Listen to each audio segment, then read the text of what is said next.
ruin my suit and potentially my laptop. Mommy, it's okay, Zara whispered, tugging at her mother's sleeve. I don't mind. The pure innocence in her voice, the willingness to accommodate. Injustice, to make peace, seemed to infuriate Harold further. His face reined as he loomed over them. See, even the kid knows you should move. At least she has more sense than you do. Sir. Turned toward him, her young face earnest. I'm really sorry about your clothes, sir. It was an ACC. Without warning, Harold's hand shot out, striking Zara across the face with enough force that her head snapped back. Blood immediately began flowing from her nose, spattering her white t-shirt with crimson dots. For one surreal moment, the entire cabin froze in shocked silence. Harold Whitfield smirked. You hit my baby. Tiana's scream shattered the cabin's horrified silence. Her hands trembled as she reached for her daughter, doctor's instincts taking over despite her shock. 7-year-old child. Blood continued to trickle from Zara's nose as the little girl sat in stunned silence, too shocked to even cry. Her wide eyes reflected confusion and betrayal, the look of a child whose understanding of the world had just been violently rewritten. She invaded my personal space after repeatedly harassing me, Harold declared loudly, adjusting his cuffs as if he'd merely swatted an insect. I have the right to defend myself. Against a first grader, an older woman from row 3 finally broke the bystander silence. You don't know the situation, Harold snapped back. I've been provoked and assaulted since boarding this flight. First with juice, then with that filthy toy.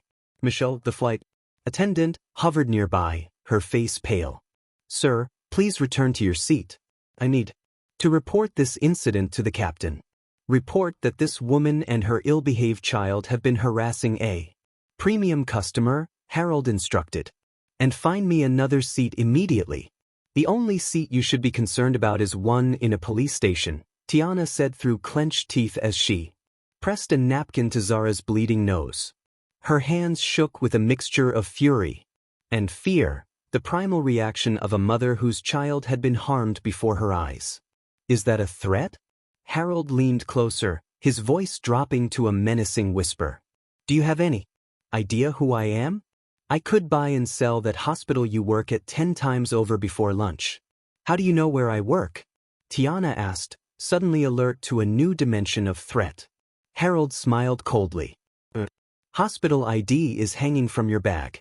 Tiana Williams, Chief of Pediatric Surgery. By tomorrow, the board will know exactly what kind of trouble you cause. The threat hung in the air. Between them, a reminder of how power and privilege operated in the real world beyond the supposed equality of the law. In seat 2A, Jackson Miller flashed back to another memory. His last deployment had taken him to a classified location where he'd seen children used as pawns by those in power. He had sworn then that if he ever witnessed such abuse in civilian life, he would not stand by. 20 years of discipline kept his rage contained, but his decision was made. Zara, recovering from her initial shock, began to cry quietly. Mommy, my face hurts. Why did he hit me? I said sorry. Because he's a bad man, baby. Tiana whispered, her voice breaking. Some people are just bad inside. That slander, Harold snapped. I acted in self-defense against persistent harassment. She's 7 years old. Tiana repeated, her voice rising. What kind of monster hits a child? The co-pilot emerged from the cockpit, summoned by Michelle's urgent report. What's going on here? It demanded, taking in the blood-stained napkins and the crying child. This man struck my daughter across the face, Tiana stated firmly. I want him arrested. When we land. She's exaggerating, Harold countered smoothly. The child lunged at me with a toy after deliberately spilling juice on my suit. I merely deflected her. If anyone should be facing consequences, it's this woman. For failing to control her child in a premium cabin. The co-pilot looked between them. Uncertainty evident in his expression. Harold's confident delivery and expensive suit created the appearance of authority, while Tiana's emotional state made her seem less credible despite the evidence of injury. She has a bloody nose, the co-pilot observed. She worked herself up into a state and got a nosebleed, Harold dismissed. Children get nosebleeds all the time. That's not what happened. Tana protested. Multiple passengers saw him hit her. All eyes turned to the surrounding. Passengers looking for confirmation. One by one, they lowered their gazes, suddenly fascinated by their shoes or the safety cards in their seat back pockets. No one wanted to get involved. No one wanted to challenge a man who radiated wealth and connections. Jackson watched this collective failure of moral courage with growing disgust. He had seen it before, the way power insulated itself through intimidation and the complicity of witnesses. He had promised himself never again. But need everyone to calm down, the co-pilot said clearly out of his depth. Sir, for now, please return to your seat. We'll sort this out after landing. I will not sit next to these people, Harold insisted. I demand to be moved. Mommy, Zara whispered, her voice quavering, but suddenly urgent. Hoppy is gone. Tiana looked down the aisle where the stuffed rabbit had landed after Harold had knocked it from Zara's. Another passenger had picked it up, but instead of returning it, had tucked it into their bag, taking advantage of the chaos. This small additional injustice, the theft of a traumatized child's comfort item, was the final straw for Zara. Began to sob in earnest, her small body shaking with the force of her distress. I want Hoppy. The bad man made Hoppy go away. Shut that child up, Harold demanded. This is exactly why children don't belong in first class. Sir, please return to your seat, the co-pilot repeated more firmly this time. Harold stood his ground. Either they go or I go. And trust me, you don't want me to make an issue of this with your airline's executive team. I play golf with your... The co-pilot hesitated, visibly calculating the professional risk of challenging a seemingly powerful passenger versus protecting a bloody child. Zara looked up at her mother, her innocent face strewn with blood and tears. It's okay, Mommy. We can move. Repeated her earlier offer, her voice small and defeated. I don't want to sit by the bad man anymore. It was this, the sound of a child learning to accommodate injustice, to make herself smaller in the face of cruelty, that finally triggered Harold's undoing. You should listen to your brat, he sneered. At least she knows. Her PL. Harold never finished his sentence. As Zara turned toward him once more, perhaps to apologize again despite everything, Harold's hand shot out reflexively, striking her directly in the face with a closed fist. This time, blood spurted from Zara's nose, spattering across the white headrest cover. The businessman smirked as if satisfied to have established his dominance once and for all. The entire first-class cabin froze in collective. Nobody moved except for Jackson Miller, whose muscular frame rose slowly from seat to it. 20 years of Navy SEAL training had prepared him for combat, but never for this. In the stunned silence that followed Harold's assault, Jackson Miller moved with the controlled precision that had kept him alive through 4 combat tours. 3 seconds. That's all it took for him to cross the aisle and secure Harold in a specialized restraint hold, painful enough to immobilize, but leaving no visible marks. What the hell do you think you're doing? Harold gasped, face contorted with shock as his arm was bent at an angle that promised agony if he struggled. Get your hands off me. Do you know who I am? Someone who just assaulted a child in front of 20 witnesses, Jackson replied, his voice eerily calm. The quiet intensity of his tone silenced the businessman more effectively than shouting would have. Now you're going to sit down and shut up until the authorities arrive. The cabin erupted in chaotic activity. Passengers who had been studiously avoiding involvement now had their phones out recording.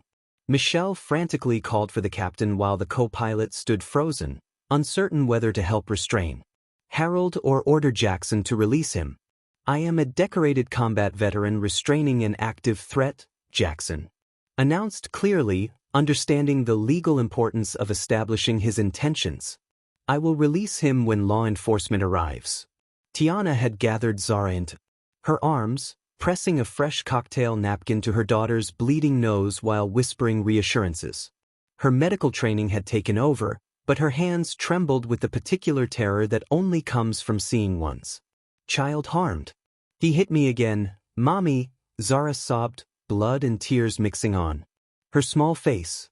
I didn't do anything wrong. I know, baby. I know, Tiana whispered, shooting a grateful glance toward Jackson. You did nothing wrong. That man is going to be in big trouble. The captain emerged from the cockpit, taking in the scene with the practiced calm of someone accustomed to handling emergencies. I need an explanation now. This passenger struck a child, Jackson stated flatly. Twice.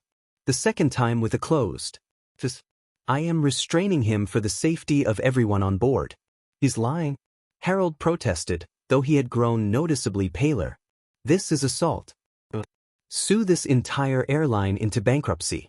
The captain's gaze fell on Zara's bloodied face, then hardened. We're diverting to Denver. I'm declaring this a level 2 security situation. You can't be serious, Harold spluttered. For a misunderstanding with a child.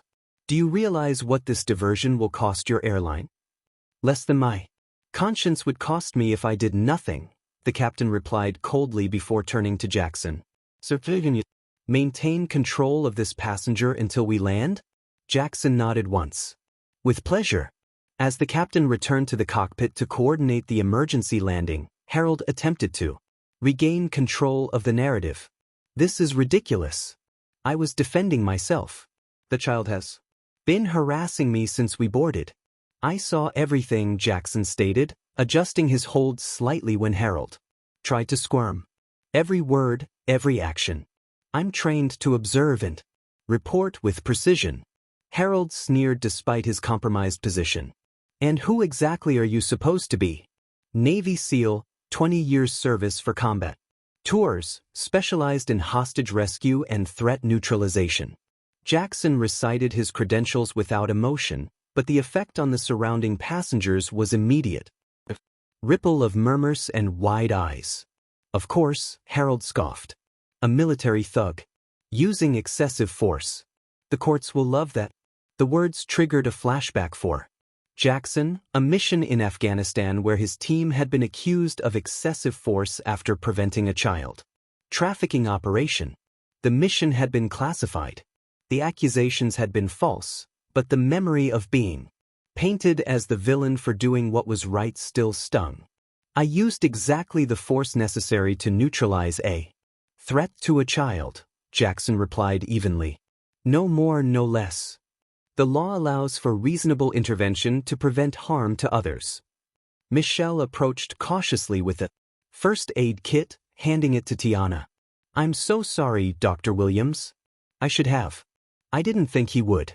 You stood by and did nothing, Tiana said, coldly as she extracted gauze pads for Zara's nose. Everyone did. Except him. Michelle nodded toward Jackson, guilt evident in her expression. Harold, realizing his position was weakening, changed tactics. That child was being aggressive.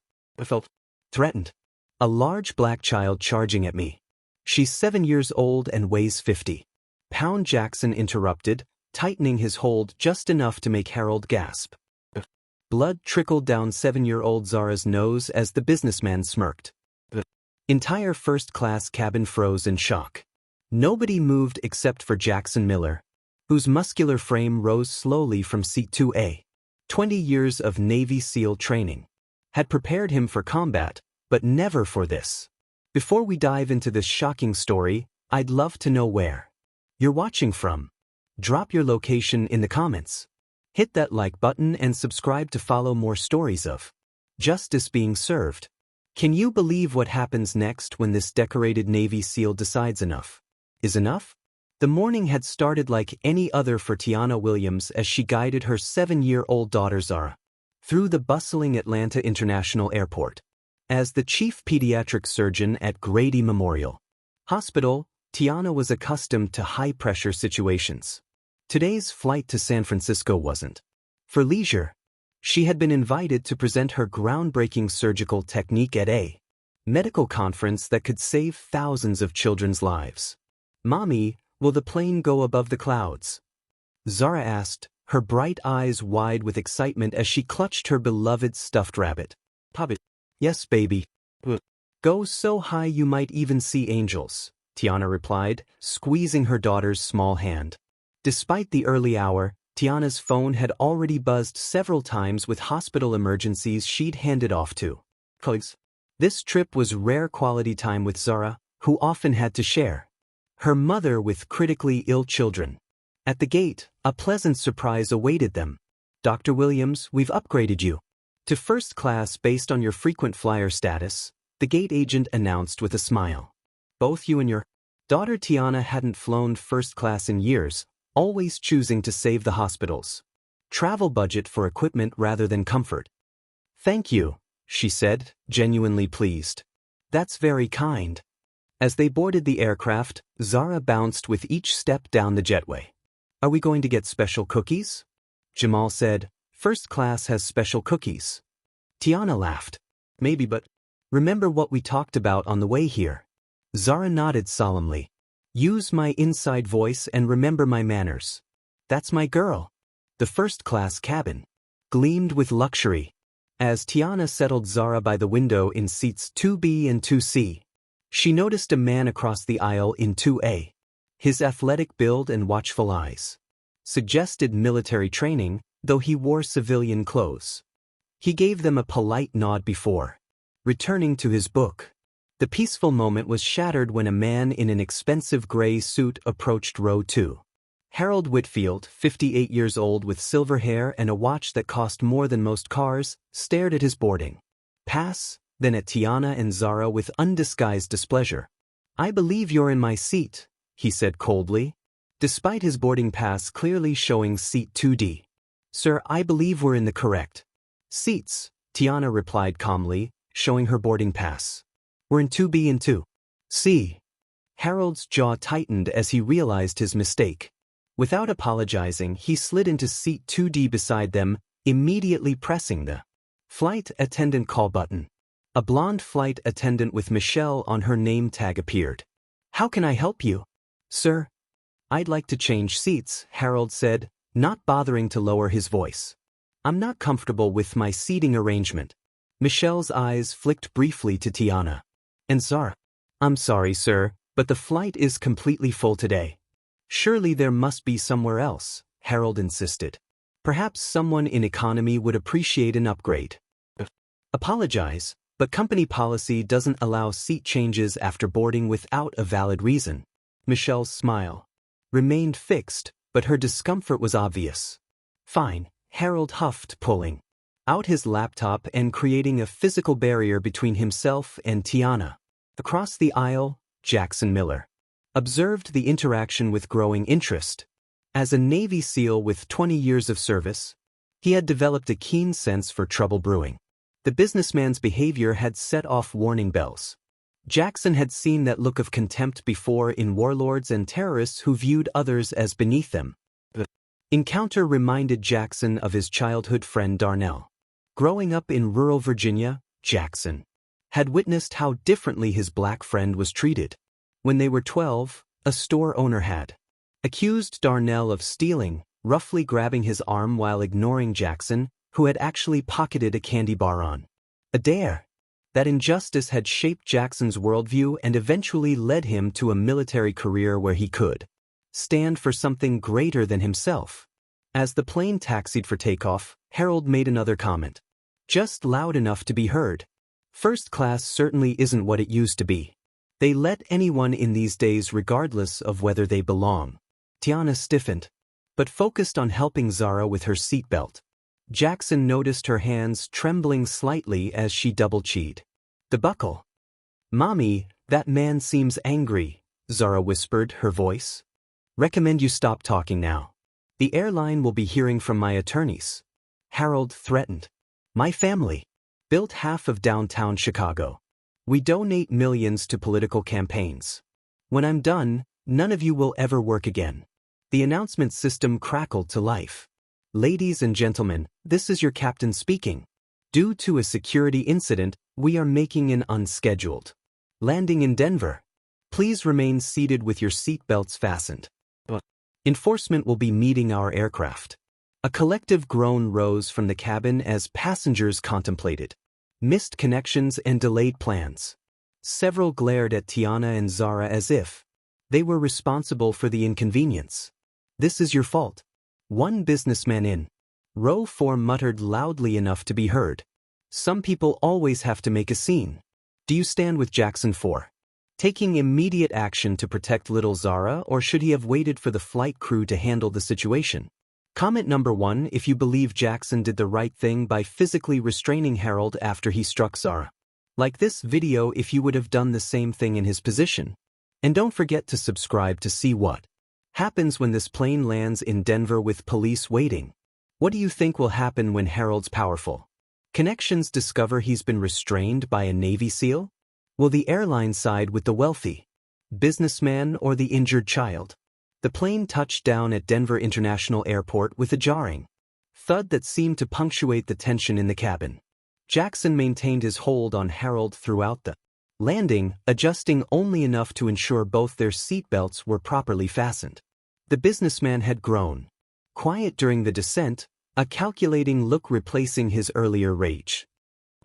Passengers, please remain seated, the captain announced as they taxied to a remote part of the tarmac rather than a regular gate. Law enforcement will be boarding momentarily. Through the windows, passengers could see police vehicles with flashing lights positioned around the aircraft. The scene had all the hallmarks of a major security incident. This is completely unnecessary, Harold muttered, finding his voice again. A waste of police resources and taxpayer money. Child has a facial injury caused by an adult, Jackson replied evenly. That's a felony. Assault in most states. Tiana sat across the aisle, still cradling Zara, who had finally stopped crying and now rested in exhausted silence against her mother's chest. The bleeding had stopped, but angry bruising had begun to appear across the child's delicate features. The police are here, Michelle announced unnecessarily, as uniformed officers boarded through the forward door. 2 Denver police officers and an air marshal entered the cabin, quickly assessing the situation. What's going on here? The lead officer asked, his hand resting instinctively on his holster as he noted Jackson's restraint hold on Harold. Military extremist attacked me without provocation, Harold declared before anyone else could speak. I've been held against my will and threatened. Jackson didn't release his hold, but nodded respectfully to the officers. Navy SEAL, 20 years service. This man twice assaulted that child over there. The second time with a closed fist, causing visible injury. I restrained him to prevent further violence. The officer's eyes moved to Zara's bruised face, then back to Harold. That's not what happened, Harold insisted, his voice taking on the practiced indignation of someone accustomed to rewriting narratives. There was an accident with a beverage. The child became hysterical and had a nosebleed. This man used it as an excuse to assault. Carrying in the quiet cabin. Shoo, it's okay, baby. Some people just wake up on the wrong side of the bed, Tiana whispered back, though her eyes reflected hurt. Once they reached cruising altitude, Michelle began the first-class beverage service. She served Harold first. Scotch, neat, he demanded without looking up from his laptop. When Michelle reached Tiana and Zara, smiled warmly. What can I get for you ladies? Apple juice, please, Zara said excitedly. And just water for me, thank you, Tiana added. Harold snorted. Apple juice in first class. Ridiculous. Jackson watched as Tiana's shoulders tensed again. He had seen that protective posture countless times in war zones. Parent trying to shield their child from surrounding dangers. But this wasn't a war zone. This was a domestic flight in America. The plane suddenly hit a pocket of turbulence. The fasten seatbelt sign dinged on as the aircraft jerked violently. Zara's apple juice launched from her tray table, arcing perfectly through the air and landing directly on Harold's expensive suit pants and laptop. Mommy Zara gasped in horror. Harold's face contorted with rage as amber liquid seeped into the light gray fabric. The cabin went silent as every passenger watched to see what would happen next. "You little brat!" Harold bellowed, slamming his laptop closed and jumping to his feet despite the illuminated seatbelt sign. Apple juice dripped from his pant leg onto his Italian leather shoes. "I'm so sorry," Tiana said immediately, reaching for the cocktail napkins. "It was the turbulence. Let me help you clean that." "Don't touch me," Harold hissed, backing away from her outstretched hand as if she carried a disease. "This is a $5,000 suit. Do you have any idea what that means?" "Of course you don't." Tiana's face flushed with embarrassment and anger. "Sir, it was an accident caused by turbulence. My daughter is only 7 years old." "Well, maybe if you knew how to teach your child some manners," Harold sneered, emphasizing the word "you're" in a way that made its subtext clear to everyone within earshot. "But I suppose that's asking too much from certain people." The coded language hung in the air like poison. Passengers in nearby rows became intensely interested in their magazines or the clouds outside their windows. No one intervened. No one made eye contact. "Excuse me," Michelle the flight attendant said, hurrying over with a handful of napkins. "Let me help with." "That's her." "This suit is ruined," Harold continued, ignoring Michelle's attempts to dab at the stain. "I have a board meeting immediately after landing." "Am I supposed to do now? Show up looking like I let a child use me as a sippy cup?" Jackson Miller watched the scene unfold, his jaw tightening. The businessman was making a spectacle, but what bothered Jackson more was how the other passengers averted their eyes, pretending not to notice. It was the same enabling silence he'd witnessed in villages halfway around the world when local strong men abused their power. Zara's bottom lip trembled as tears welled in her eyes. "I didn't mean to," she whispered. "Well, you did it anyway, didn't you?" Harold snapped at the "So, and now look what happened." "Sir, please return to your seat." "The seatbelt sign is still illuminated," Michelle said, her voice professional, but lacking any real authority. "Not until I get some assurance that I'll be compensated for this damage," Harold insisted. "That laptop might have been affected too. That's thousands of dollars of potential damage. The airline has a process for filing claims for incidents like this," Michelle explained. "I can bring you the paperwork." "I don't want paperwork. I want accountability," Harold said, glaring at Tiana. "I want them removed from first class." Zara began to cry quietly, fat tears rolling down her cheeks as she hunched smaller in her seat, trying to disappear. "Look at that. Crying now. Typical," Harold muttered, just loud enough for those nearby to hear. "That's how they always react when confronted with their own mistakes." Tiana's eyes flashed dangerously. "What exactly do you mean by they, sir?" Harold smirked. "I think we both know exactly what I mean." Jackson shifted in his seat, prepared to intervene if necessary. 20 years of combat experience had taught him to recognize when a situation was about to escalate beyond words.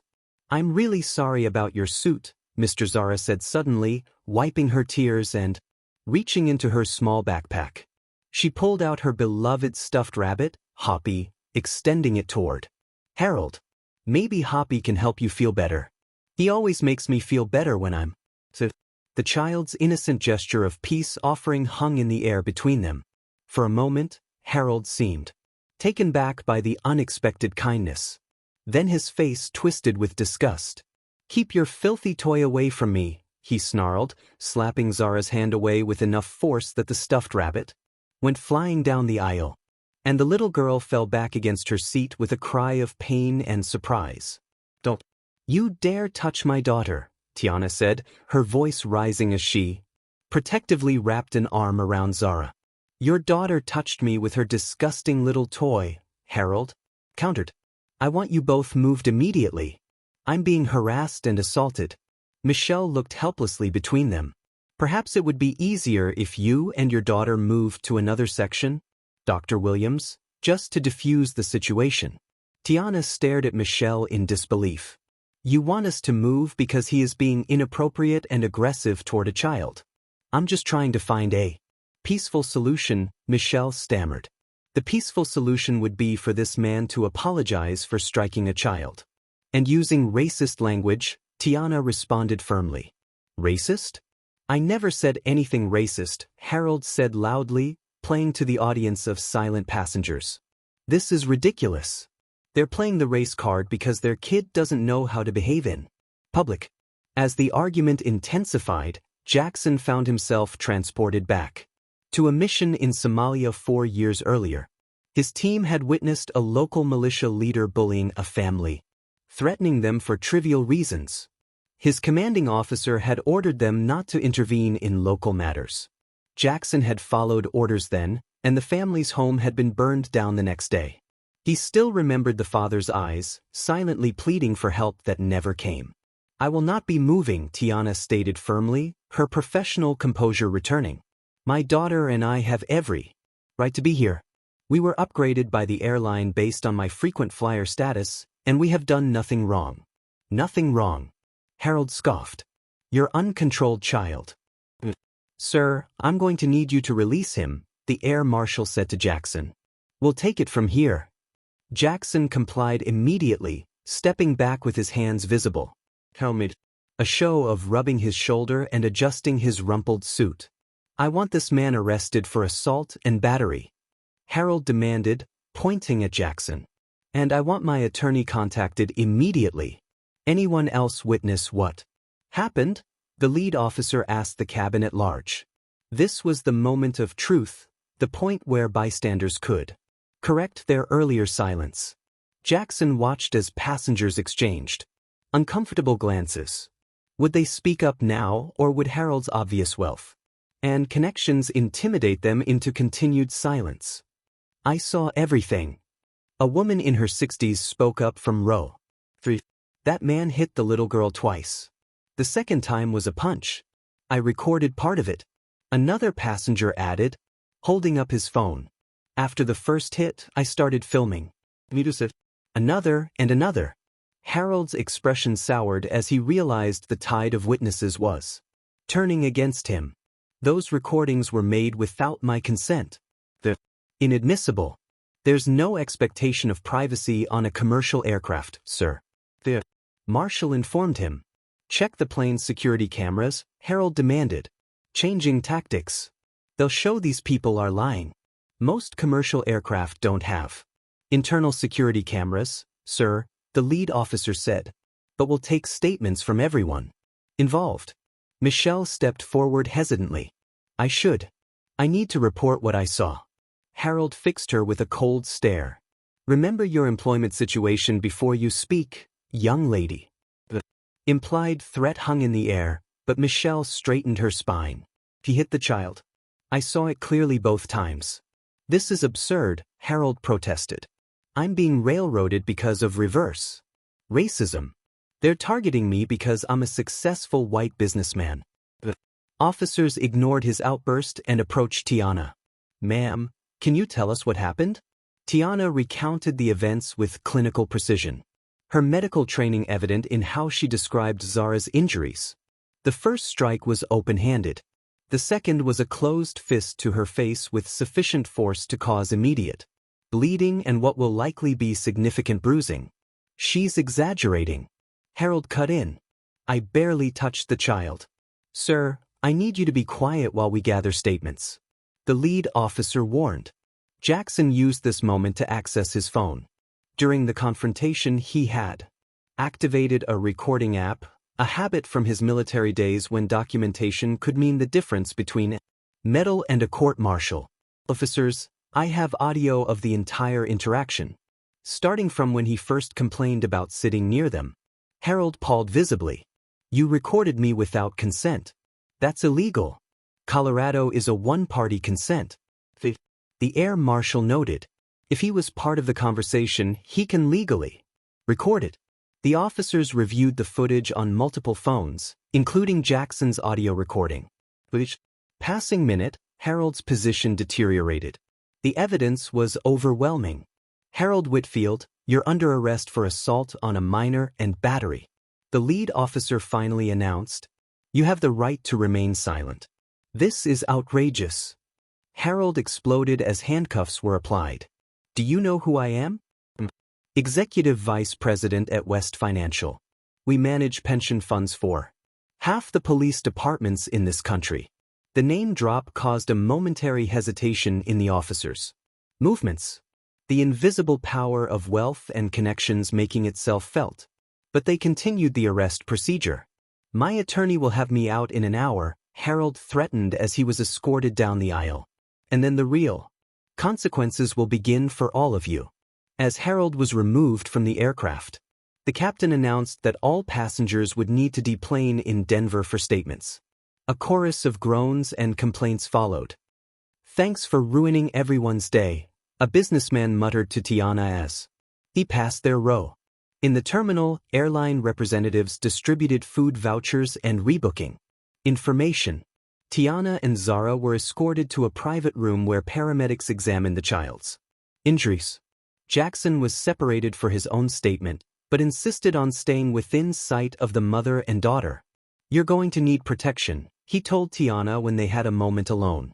"Men like Whitfield don't take public humiliation." "Well, protection? You think he'd come after us?" Tiana asked, glancing worriedly at Zara, who was being distracted by a kind-hearted paramedic. "Not personally. But he'll use his resources to make your life difficult," Jackson explained. "I've seen his type before." As if on cue, an airline manager approached them with a tense smile. "Dr. Williams, on behalf of SkyX Airlines, I want to extend our deepest apologies for the incident today.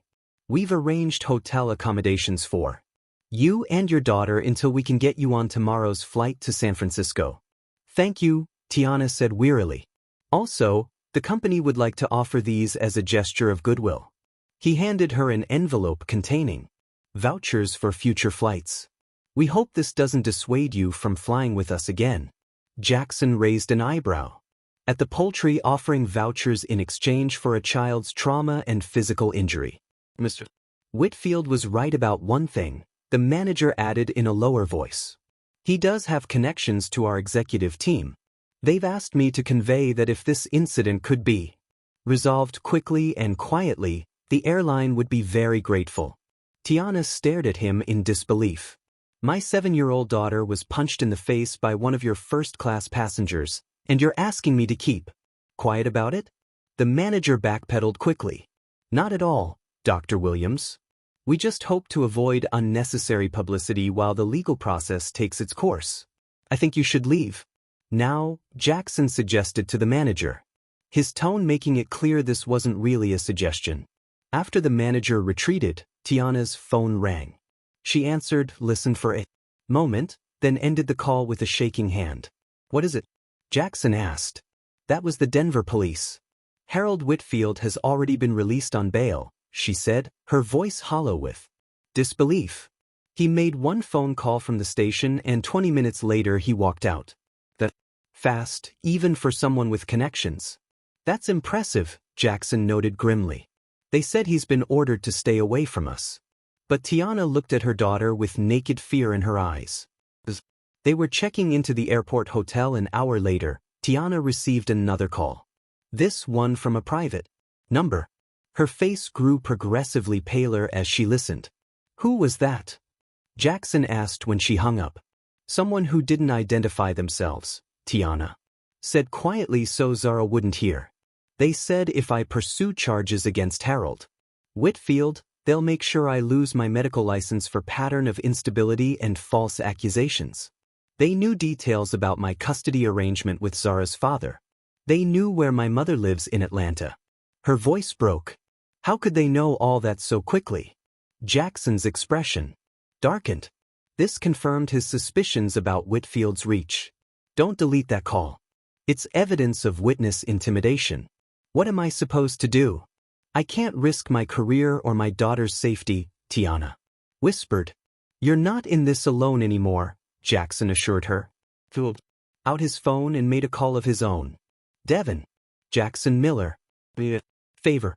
Remember that situation in Kandahar when you said you owed me one? I'm calling it in. Over the next hour, Jackson's phone buzzed continuously with incoming messages. As a Navy SEAL, he had connections of his own. Brothers in arms, who understood that the battle for justice sometimes continued on home soil. "Who's Devin?" Tiana asked us. Jackson reviewed the information flowing into his phone. "Former SEAL now works in digital security," Jackson explained. "He's looking into Harold Whitfield and Westridge Financial." "Why are you doing all this for us?" Tiana asked, genuine confusion in her exhausted eyes. "You don't even know us." Jackson was silent for a moment, watching Zara, who had finally fallen asleep on the hotel bed, her small face discolored with bruising. "Because 20 years ago, I made a promise to myself that I wouldn't look away when someone abuses power to hurt the vulnerable. Not in war zones and not at home." His phone buzzed again. Jackson read the message, his expression hardening. "What is it?" Tiana asked. "Harold Whitfield has a history," Jackson said grimly. Devin found 3 separate incidents settled with non-disclosure agreements, all involving allegations of assault, all quietly buried with money and connections. He looked up at Tiana, determination in his eyes. "This ends now." Dawn broke over Denver as Tiana sat by the hotel window, watching Zara sleep. The child's face was a watercolor of purple and yellow bruises, a stark reminder of yesterday's violence. Outside, rain pattered against the glass, matching Tiana's somber mood. Hadn't slept. How could she when a wealthy stranger had demonstrated such frightening ability to threaten her family and career within hours? A gentle knock at the door startled her. Through the peephole, she saw Jackson holding a tray of coffee and breakfast. She let him in, grateful for his continued presence. "Any news?" she asked as he set down the food. "Plenty," Jackson replied, his voice low to avoid. "Waking Zara. I spent the night doing reconnaissance." In military parliament, reconnaissance typically involved gathering intelligence in hostile territory. The fact that Jackson used this term for investigating a businessman spoke volumes about how he viewed the situation.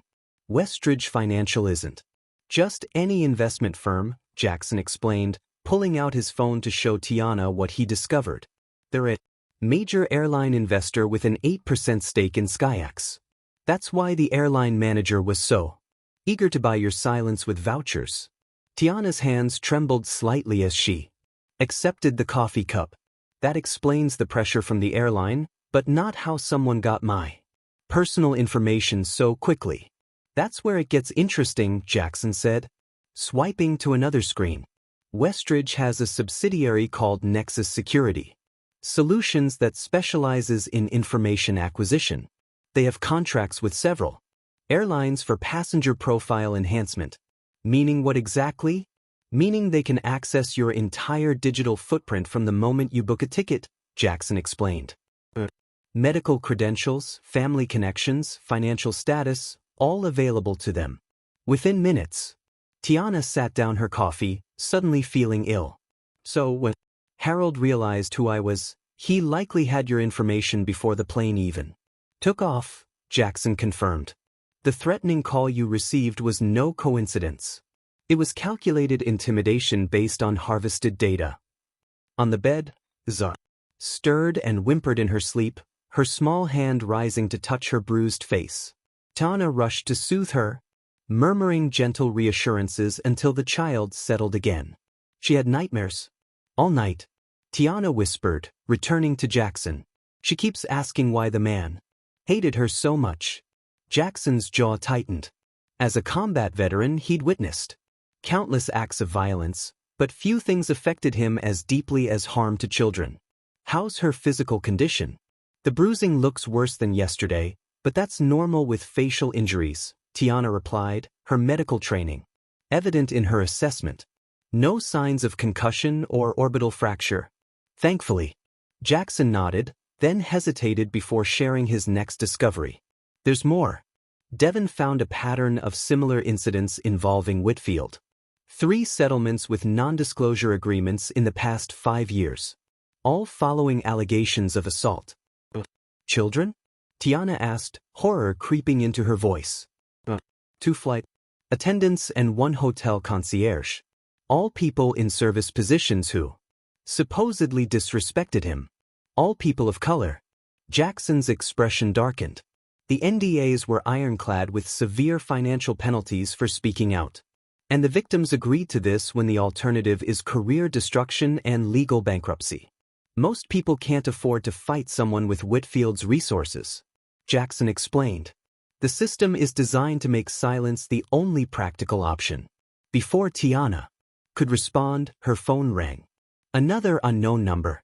She answered hesitantly, putting it on speaker. Dr. Williams, a formal voice inquired. This is Carlton Hayes, Chief of Surgery at Grady Memorial. I understand there was an incident on your flight yesterday. Tiana's back straightened instinctively at her supervisor's voice. Sir, passenger assaulted my daughter. We had to divert to Denver. There was an uncomfortable pause before Hayes continued. I've received some concerning calls about your behavior, Tiana. Allegations of you provoking a conflict, using racial accusations to cover for your daughter's misbehavior. What? Tiana gasped. That's completely false.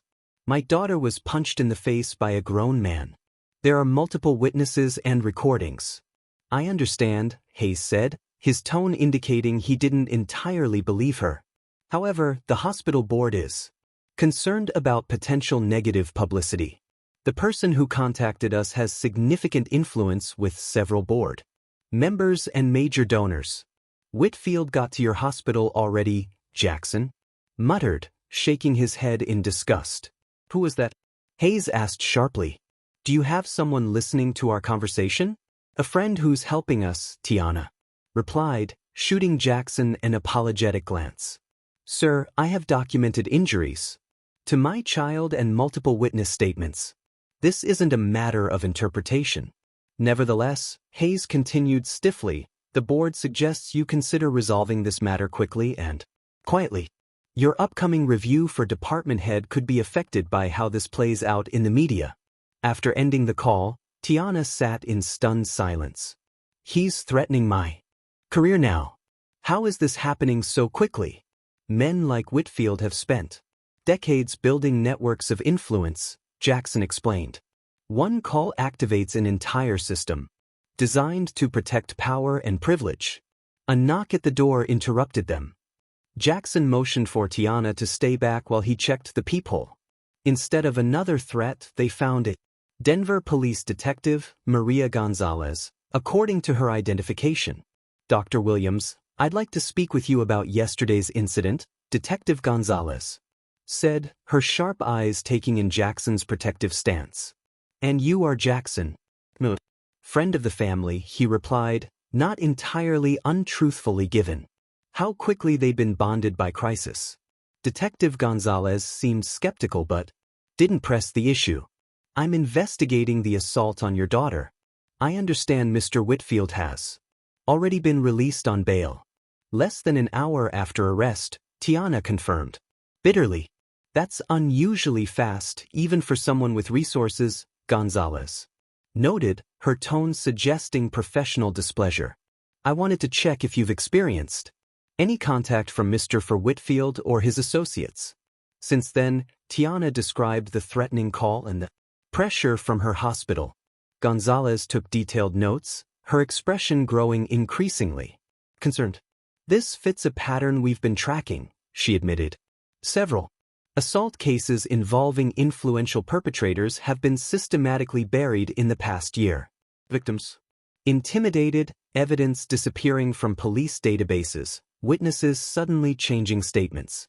You think there's a larger conspiracy? Jackson asked, immediately alert to this new information. I think wealth buys a lot of protection. Gonzalez replied carefully.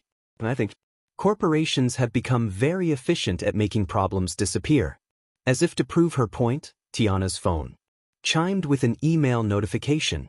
She read it silently, her face draining of color. When out, Jackson asked. From SkyX Airlines' legal department, Tiana said hollowly. They're offering a settlement, $50,000. in exchange for signing a non-disclosure agreement and dropping all claims against the airline and any other parties involved in the regrettable incident. Gonzalez sighed. And there it is, the system at work. This isn't just about money, Jackson said, connecting the dots. Whitfield's trying to establish a pattern. If you take the settlement and sign the NDA, it becomes another buried incident. His behavior continues unchecked. On the bed, Zara finally woke up, rubbing her eyes carefully around the bruised areas. "Mommy, my face still hurts." "I know, baby," Tiana said, moving to comfort her daughter. "Detective Gonzalez is here to help us." Zara's eyes widened with fear. "Is the bad man coming back?" "No, sweetheart," Gonzalez assured her gently. "He can't come near you again."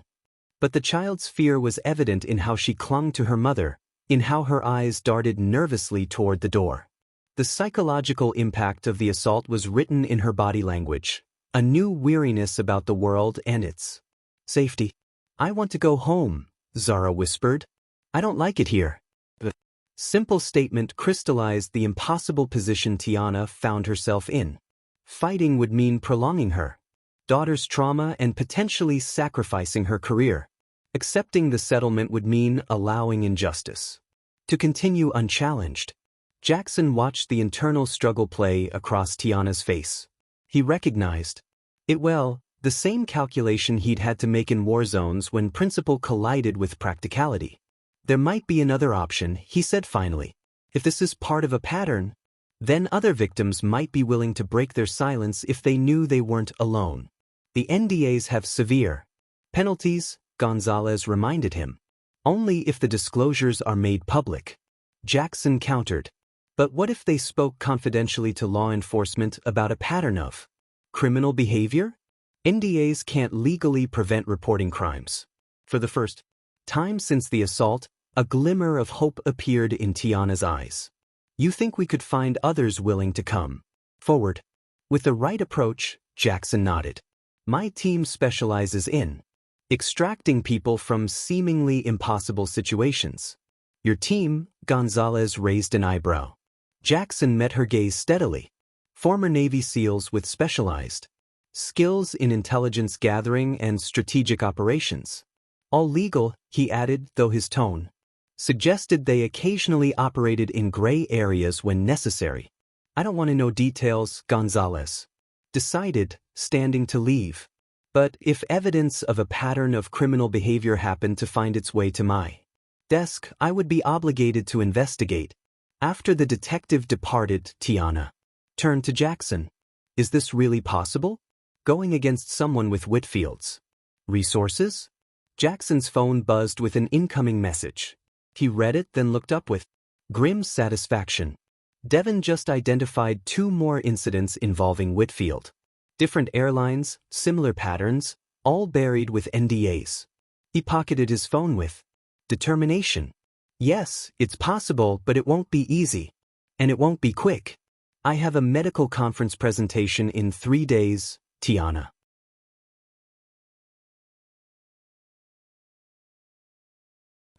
Reality crashing back. Zara needs stability, not more trauma. "Understand," Jackson said. "But ask yourself this. If you accept the settlement and the NDA, what happens to the next child Whitfield encounters? The next woman? The next person he decides doesn't belong in his space?"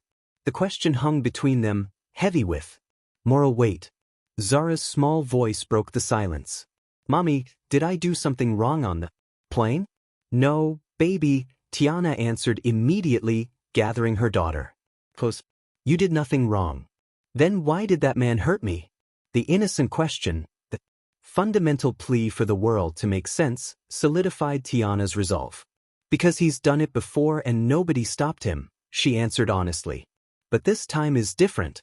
So up at Jackson, determination replacing fear in her eyes. "What do we need to do?" First, the Denver hotel conference room wasn't designed for strategic operations. But Jackson Miller had conducted mission planning in far worse conditions. Maps and documents covered the table, while 3 laptops displayed different streams of information. In the 36 hours since Harold Whitfield's assault on Zara, a resistance had formed. Devens confirmed 5 previous incidents, Jackson explained to the small group gathered around the table. 3 covered by NDAs, 2 never reported due to intimidation. Devin Harris, a former SEAL with cyber security expertise, nodded in agreement. His fingers moved constantly across his keyboard, digging through digital records. Whitfield's got a system. Incident occurs. Westridge Financial's crisis team deploys. Witnesses are identified and neutralized. Victims are offered settlements with strict NDAs, and all evidence disappears. Tiana studied the pattern board they'd created, and the airlines just go along with this. Westridge owns significant stakes in 3 major carriers, explained Leila Cabrera, a former military intelligence officer Jackson had called in. Leveraged their investor status to pressure compliance. Employees who don't play ball find themselves terminated for unrelated reasons. Detective Gonzalez, who had returned in an unofficial capacity, shook her head in disgust. The system's designed to protect wealth and power, not justice. In the adjoining hotel room, Zara sat with Jackson's former teammate, Rick Taylor, a gentle giant who had served as the SEAL team's medic. Despite his intimidating size, Rick had a natural way with children. He was teaching Zara breathing techniques disguised as a game. The little warrior. Breathe in 4 counts like you're filling your power tank, Rick instructed, demonstrating the deep breath. Hold for 4 counts to store the power, then release for 4 counts to send your strength throughout your body. Zara followed his instructions, giggling despite her still bruised face. It tickles in my tummy. That's your power. Growing, Rick assured her with a wink. These are special Navy SEAL breathing tricks that help us stay calm when things get scary. Through the connecting door, Tiana watched this interaction with gratitude. While the physical bruises on her daughter's face were healing, the psychological trauma remained. Zara had awakened screaming twice during the night, convinced the bad man was coming back to hurt her. The hotel phone rang, startling everyone. Jackson answered cautiously, listened for a moment, then hung up with a troubled expression. Front desk, there's a courier with it. Delivery for Dr. Williams. Isla immediately moved to the window, scanning the street below. Could be surveillance. I'll check it out. Minutes later, returned with a sealed legal envelope. After checking it for anything suspicious, she handed it to Tiana. Inside was a formal letter from Westridge Financial's legal team. The language was polished and professional, but the message was clear. If Tiana proceeded with charges against Harold Whitfield, they would pursue countercharges alleging she had fabricated the incident for financial gain. They cited multiple witnesses willing to testify that Zara had been disruptive and aggressive throughout the flight. They're rewriting reality, Tiana said, her voice hollow as she passed the letter to Jackson. Standard intimidation tactic, he replied after scanning the document. But notice, they've increased the settlement offer to $200,000. They're getting nervous, Devin noted. Without looking up from his computer. They wouldn't quadruple the offer if they weren't concerned. Ping from Devin's laptop drew everyone's attention. Got something email exchange between Whitfield and SkyX's VP of Security discussing passenger incident management protocols. Essentially a playbook for handling situations exactly like this. How did you access that? Detective Gonzalez asked, then immediately raised her hand. Never mind. I don't want to know. Let's just say there are whistleblowers inside SkyX who aren't comfortable with covering up assaults, Devin replied.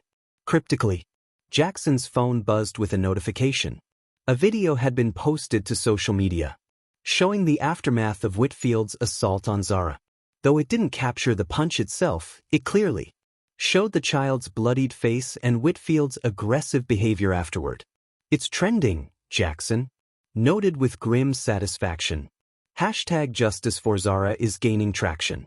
Tiana's phone rang next the hospital again. This time she put it on speaker.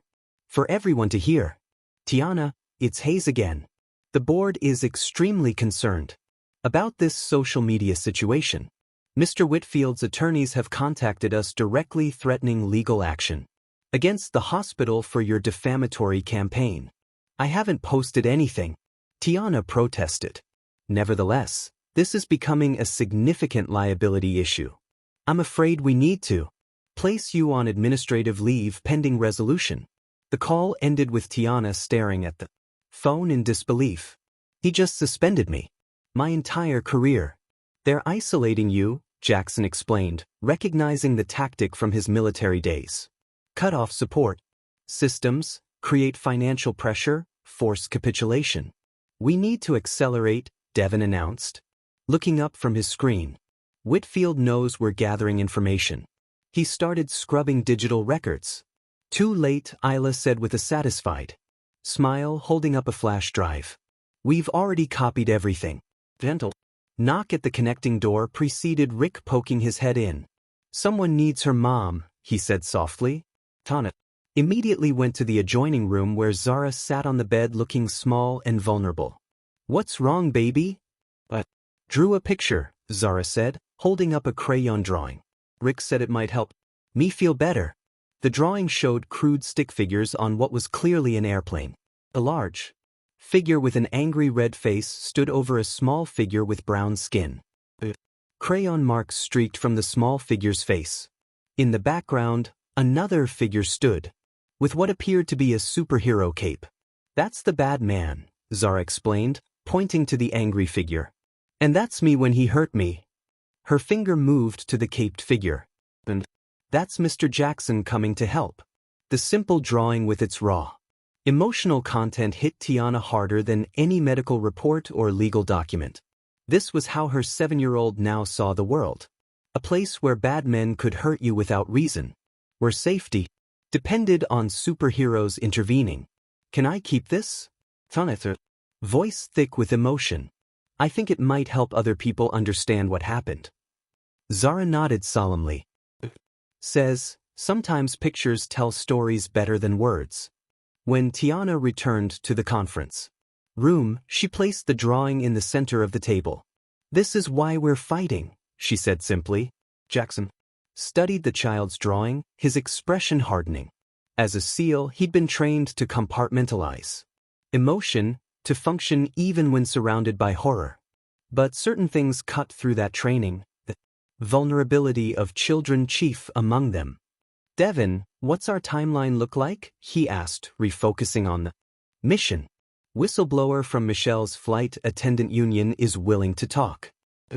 This isn't the first time the airline has pressured crew to alter statements about passenger incidents.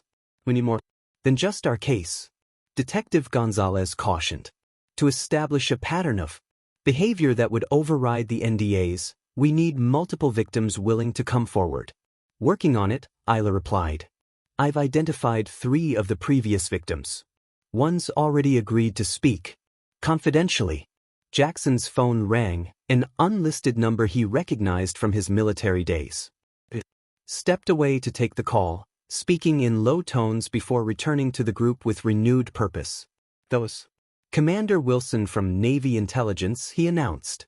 Apparently, Westridge Financial handles investments for several military pension funds. They're concerned about potential ethical violations and have opened an internal review. The military's getting involved. Tiana asked, hope creeping into her voice for the first time. Not officially, Jackson clarified. But they're creating pressure from another direction. Whitfield may have political connections, but the Pentagon has its own influence. A notification chimed on multiple devices simultaneously. Someone had leaked internal SkyAX emails discussing the Whitfield situation to a major news network. The story was breaking nationally. That wasn't us, Devin said, looking up in surprise. Looks like we're not the only ones tired of the cover-ups, Layla observed. The next several hours, the Resistance's strategy took shape. Devin continued, mining digital records while Isla coordinated with other victims willing to speak. Detective Gonzalez prepared to receive their evidence through official channels.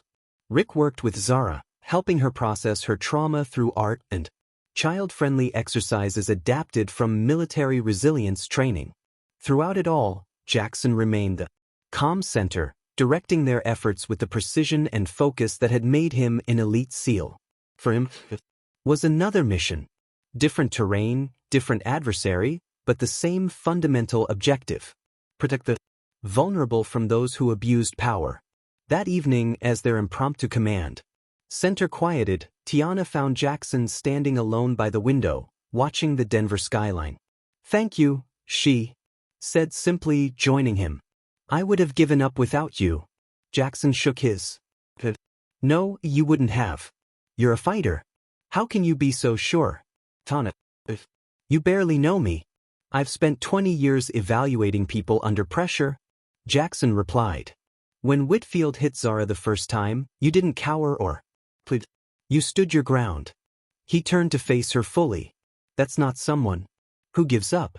Their eyes met in the darkened window reflection, an unspoken connection forming between two people thrust together by crisis, but finding unexpected strength in each other. The moment was interrupted by Devon's excited voice. "Got it." Whitfield's entire pattern exposed.